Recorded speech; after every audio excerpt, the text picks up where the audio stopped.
سونے پر زکوٰۃ لازم ہوتی ہے۔ یہاں ایک مسئلہ سمجھا دیا گیا تھا کہ سونے کا نصاب تو 7.5 تولہ ہے، لیکن یہ اس صورت میں ہے جب صرف سونا ہو۔ اگر سونا 7.5 تولے سے کم ہے لیکن اس کے ساتھ کچھ نقد روپیہ ہے، بھلے 150 ہی ہو یا تھوڑی بہت چاندی ہو، تو ایسی صورت میں پھر 7.5 تولہ سونے کا اعتبار نہیں ہوتا۔ اس سونے کی قیمت لگائی جاتی ہے نقدی کے ساتھ ملا کر۔ اب اگر وہ جو ہے 52.5 تولہ چاندی کی قیمت کو پہنچ جائے تو اس پر زکوٰۃ لازم ہوتی۔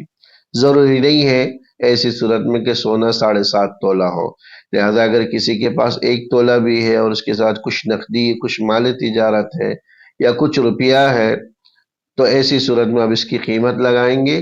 قیمت اگر 52.5 تولہ چاندی کی قیمت کو پہنچ جاتی ہے موجودہ ریٹ کے اعتبار سے، تو اس پر زکوٰۃ لازم ہوگی۔ اسی طرح سونا کسی بھی شکل میں ہو، کسی نے اگر سونے کی گھڑی پہن رکھی ہے یا کسی کے پاس سونے کا برتن ہے، تو اس پر بھی اس گھڑی پر اور اس برتن پر بھی زکوٰۃ دینی پڑے گی۔ اسی طرح بہت سے لوگ اپنے دانت سونے کے بنوا دیتے ہیں اور یا دانتوں پر تار سونے کی لگوا لیتے ہیں، آیا اس پر زکوٰۃ ہے یا نہیں ہے؟ تو جو دانت باقاعدہ فکس ہو، اسی طرح جو پتری باقاعدہ فکس کر دی گئی ہو، اب نہ نکالی جاتی ہو اس کو اور آسانی سے نکالنا بھی ممکن نہ ہو، تو اس پر زکوٰۃ نہیں ہے۔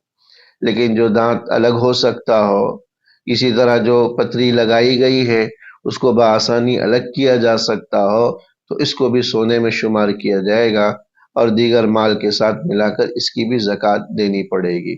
اس تو پتہ چلا کہ جو دانت باقاعدہ فکس ہو چکا ہو، نکالا نہ جا سکتا ہو، تو وہ ایک جسم کا ایک حصہ بن جاتا، اس پر زکوٰۃ نہیں ہوتی۔ اور جس کو بآسانی نکالنا ممکن ہو تو سونا شمار ہوگا اور اس کو زکوٰۃ میں کاؤنٹ کیا جائے گا، اس کی بھی زکوٰۃ نکالی جائے گی۔